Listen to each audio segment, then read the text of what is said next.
কখনো কারোর সাফল্য এবং লক্ষ্যপ্রাপ্তি নিয়ে মাপতে যাবেন না, যে ওর কাছে এত কিছু আছে, আমার কাছে কেন নেই, ওর এত ভালো বাড়ি হয়ে গেল, আমার কেন হলো না, ও অত ভালো চাকরি পেয়ে গেল, আমি কেন পেলাম না।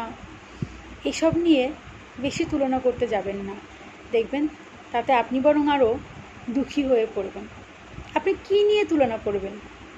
যেখানে চাঁদ সূর্য দুজনেই রয়েছে, ওনারা দুজনেই যে যার সময় উদিত হয়।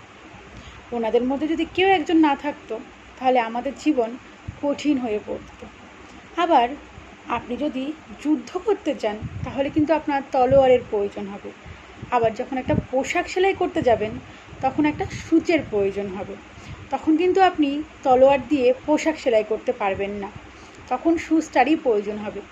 সেই জন্য কারোর সঙ্গে নিজের তুলনা করে নিজেকেও ছোট করবেন না,